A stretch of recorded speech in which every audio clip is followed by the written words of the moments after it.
ನಮಸ್ಕಾರ, ನೀವು ನೋಡ್ತಾ ಇದ್ದೀರಾ ರಿಪಬ್ಲಿಕ್ ಕನ್ನಡ. ನಾನು ನಾಗೇಂದ್ರ ಬಾಬು. ಪಾರ್ಲಿಮೆಂಟ್ನಲ್ಲಿ ಒಂದು ಸ್ಮೋಕ್ ಬಾಂಬ್ ವಿಚಾರವಾಗಿ ನಿಮಗೆಲ್ಲವೂ ಗೊತ್ತಿದೆ. ಆ ಪ್ರಕರಣಕ್ಕೆ ಸಂಬಂಧಪಟ್ಟಂತೆ ಈಗ ಚಾರ್ಜ್ ಶೀಟ್ ಸಲ್ಲಿಕೆ ಆಗಿದೆ. 2023ರಲ್ಲಿ ನಡೆದಂಥ ಘಟನೆ ಅದು. ಪಾರ್ಲಿಮೆಂಟ್ನ ಒಳಗೆ ನುಗ್ಗಿ ಸ್ಮೋಕ್ ಬಾಂಬ್ ಸಿಡಿಸಿದ ಪ್ರಕರಣ. ಪಟಿಯಾಲ ಕೋರ್ಟ್ಗೆ ದೆಹಲಿ ಪೊಲೀಸರು ಚಾರ್ಜ್ ಶೀಟನ್ನು ಸಲ್ಲಿಕೆ ಮಾಡಿದ್ದಾರೆ. ವಿಶ್ವದ ಮುಂದೆ ಭಾರತದ ಒಂದು ಸೆಕ್ಯೂರಿಟಿ ವಿಚಾರವಾಗಿ ತಲೆ ತಗ್ಗಿಸುವಂತಾಗಿತ್ತು.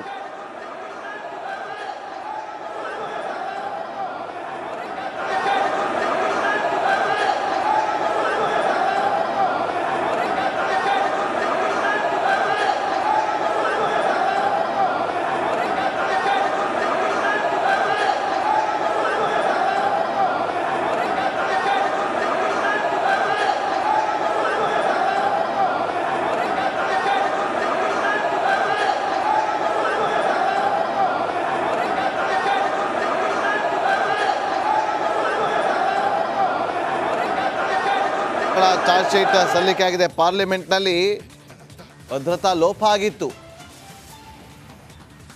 ಚಾರ್ಜ್ ಶೀಟ್ನಲ್ಲಿ ಉಲ್ಲೇಖ ಆಗಿದೆ ಮಾಸ್ಟರ್ ಮೈಂಡ್ ಮನೋರಂಜನ್ ಅನ್ನೋದು. ನಕ್ಸಲ್ ಗುಂಪಿನಿಂದ ಷಡ್ಯಂತ್ರದ ಬಗ್ಗೆ ಚಾರ್ಜ್ ಶೀಟ್ನಲ್ಲಿ ಉಲ್ಲೇಖ ಆಗಿದೆ.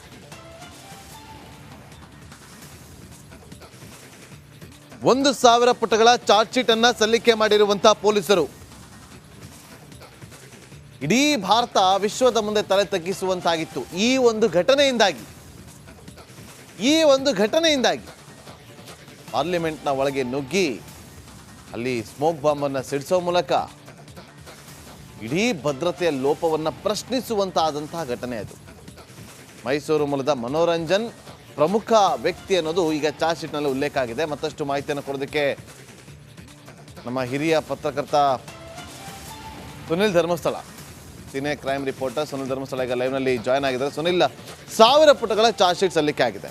ಏನೆಲ್ಲ ಪ್ರಮುಖವಾದಂಥ ಅಂಶಗಳು ಅದರಲ್ಲಿ ಉಲ್ಲೇಖ ಆಗಿದೆ ಸುನಿಲ್?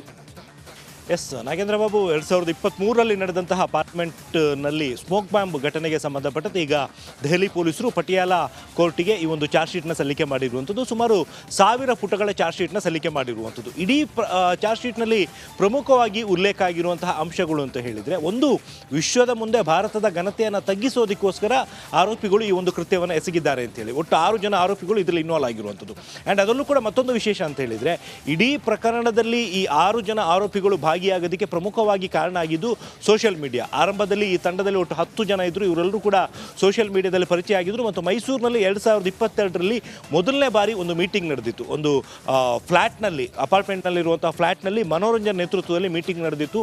10 ಜನ ಈ ಒಂದು ಮೀಟಿಂಗ್ನಲ್ಲಿ ಭಾಗಿಯಾಗಿದ್ದರು. ಅದಾದ ನಂತರ 2ನೇ ಮೀಟಿಂಗು ಗುರುಗ್ರಾಮ್ನಲ್ಲಿ ನಡೆದಿತ್ತು. ಆ ಒಂದು ಮೀಟಿಂಗ್ ಆಗುವಷ್ಟೊತ್ತಿಗೆ ಆ ಜನರ ಸಂಖ್ಯೆ ಕಮ್ಮಿ ಆಗಿತ್ತು. ಅಂದರೆ ಇನ್ವಾಲ್ವ್ ಆಗಬೇಕಾದಂಥವ್ರ ಸಂಖ್ಯೆ ಕಮ್ಮಿ ಆಗಿತ್ತು. 7 ಜನ ಆ ಮೀಟಿಂಗ್ನಲ್ಲಿ ಭಾಗಿಯಾಗಿದ್ದರು.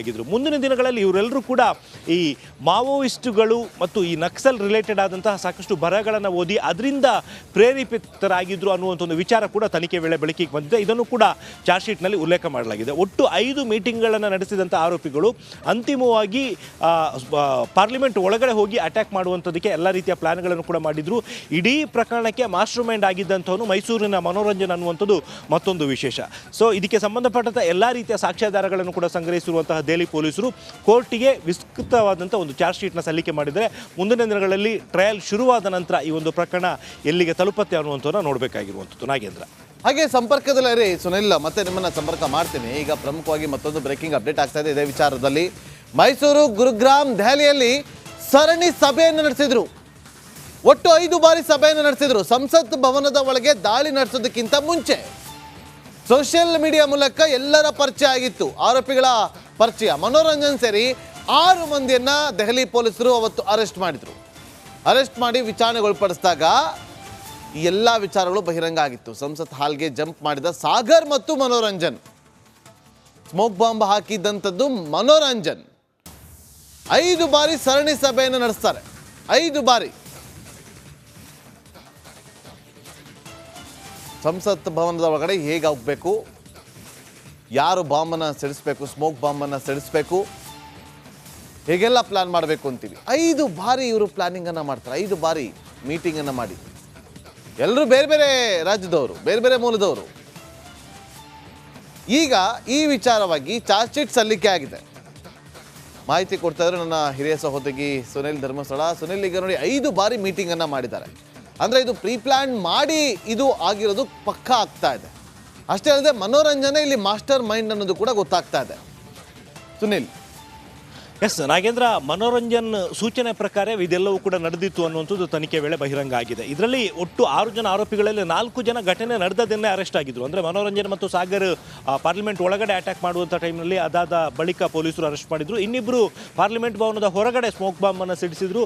ಅಲ್ಲಿ ಅವರಿಬ್ಬರನ್ನು ಕೂಡ ಅರೆಸ್ಟ್ ಮಾಡಲಾಗಿತ್ತು. ಅದಾದ ನಂತರ ಅವ್ರು ನೀಡಿದ ಮಾಹಿತಿ ಮೇರೆಗೆ ಇನ್ನಿಬ್ಬರು ಆರೋಪಿಗಳನ್ನು ಅದೇ ಡಿಸೆಂಬರ್ ತಿಂಗಳಲ್ಲಿ ಅರೆಸ್ಟ್ ಮಾಡಿದ್ರು. ಅಲ್ಲಿ ಮತ್ತೊಂದು ವಿಚಾರ ಅಂತ ಹೇಳಿದರೆ, ಈ 4 ಜನ ಆರೋಪಿಗಳು ಅಷ್ಟು ದಿನ ಕಾನ್ಸ್ಪಿರಸಿ ಮಾಡಿದಿರ್ಬೋದು, ಮೀಟಿಂಗ್ ಮಾಡಿರುವಂಥದ್ದು, ಇದೆಲ್ಲದಕ್ಕೂ ಕೂಡ ಸಂಬಂಧಪಟ್ಟಂತೆ ತಮ್ಮ ಮೊಬೈಲ್ ಫೋನ್ಗಳನ್ನು ಇನ್ನಿಬ್ಬರು ಅಕ್ಯೂಸರ್ಗಳಿಗೆ ನೀಡಿದರು.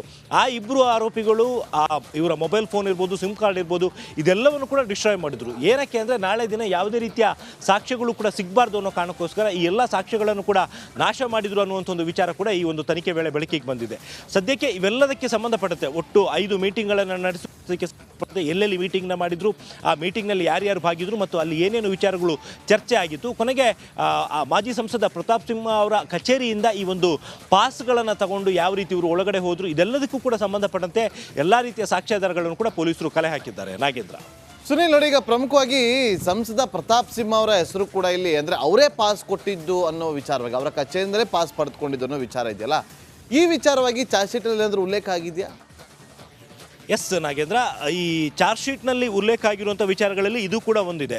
ಅಂದರೆ ಈ ಮನೋರಂಜನ್ ಮತ್ತು ಉಳಿದವರು ಯಾರ ಕಡೆಯಿಂದ ಈ ಪಾಸ್ನ ತಗೋಬೋದು ಅನ್ನುವಂಥದ್ರ ಬಗ್ಗೆ ಚರ್ಚೆಯನ್ನು ನಡೆಸಿದ ಮುಂದಿನ ದಿನಗಳಲ್ಲಿ ಮನೋರಂಜನ್ ಇದರ ಒಂದು ಜವಾಬ್ದಾರಿಯನ್ನು ತಗೊಂಡಿದ್ದ, ತಾನೇ ಪಾಸ್ನ ತಗೋತೀನಿ ಅಂತ ಹೇಳಿ.